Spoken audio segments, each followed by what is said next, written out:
Hello friends, in thin film interference, today we are going to talk about that what is the restriction on the thickness of the film. So let's continue with that part.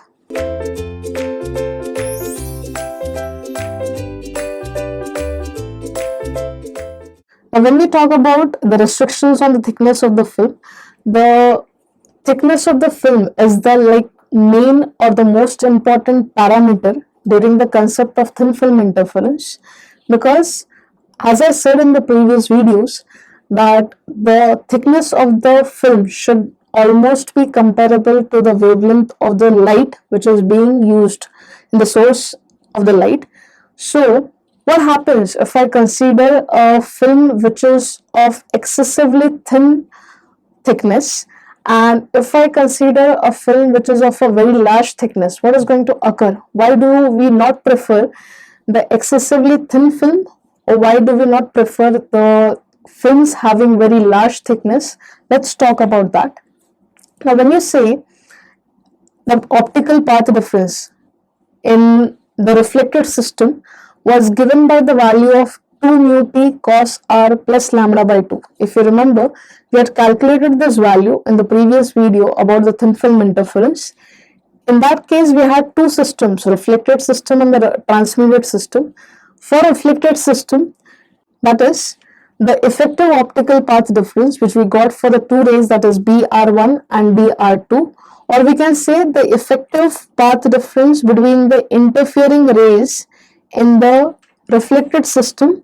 The total path difference which we got was 2 mu t cos r plus lambda by 2.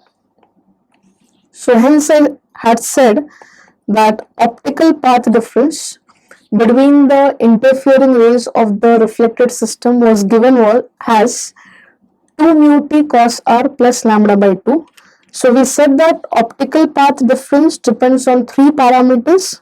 That is, it depends on the value of refractive index, it depends on the value of the thickness, third, it depends on the angle of refraction, that is small r. So when we talk about the different dependency, if you look at optical path difference, it dependent on the thickness of the film. So suppose if I consider for the first case, I consider a film which has thickness which is excessively thin.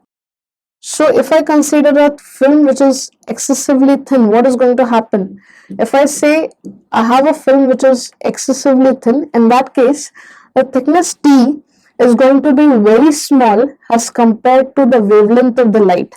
That means we can say that the thickness T of the film is going to be very small as compared to the wavelength of light which we are making use of in the experiment.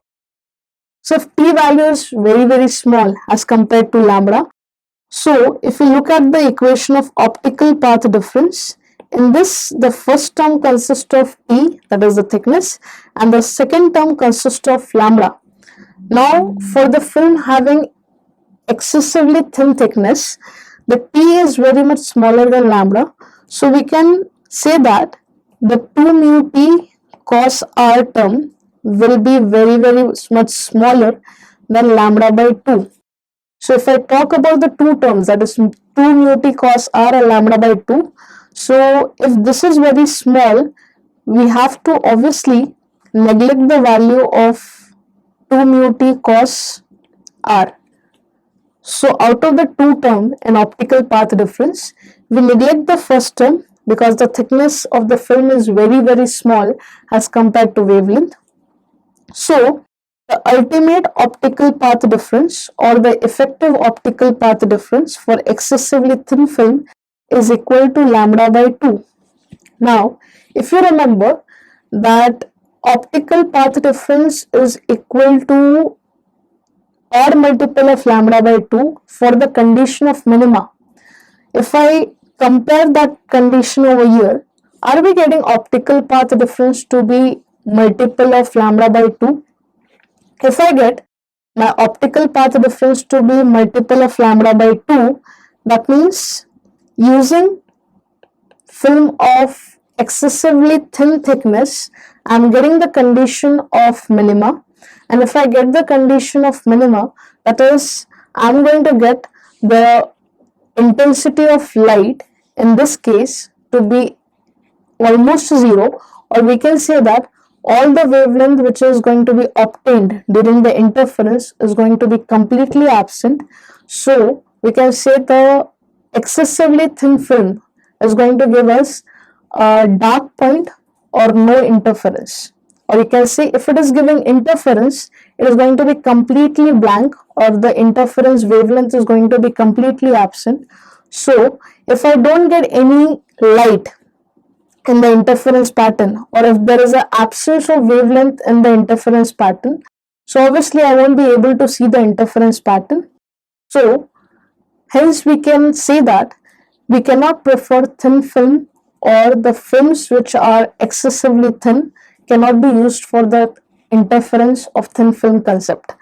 Now if I talk about the second condition, I said why are we not taking excessively thin film, and why are we not taking a very large thickness film? So we have already concluded that the thin film is not going to give me a proper interference pattern with the absence of wavelength.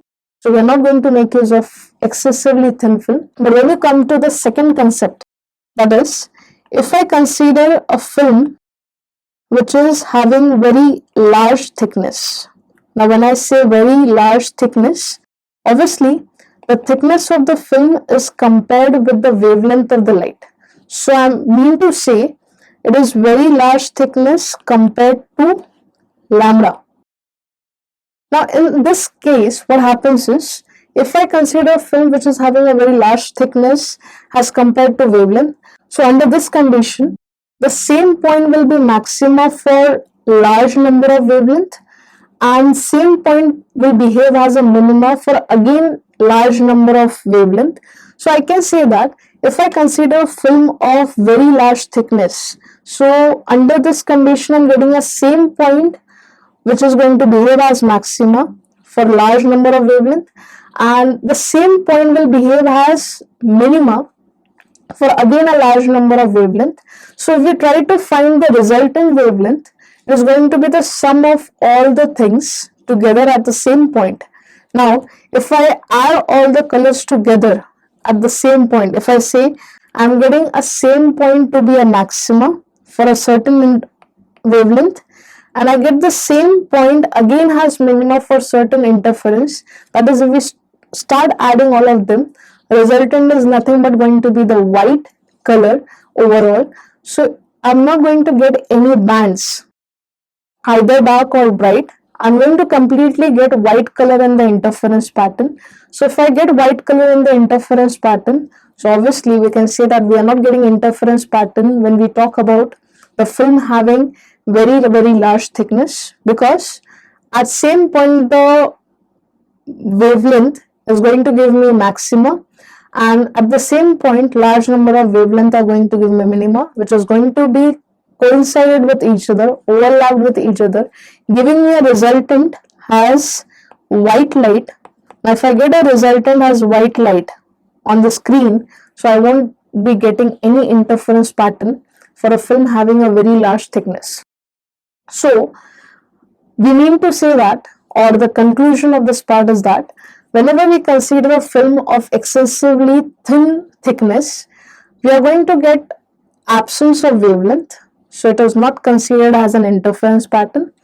And if I consider a film of very large thickness, I will get white light throughout the screen.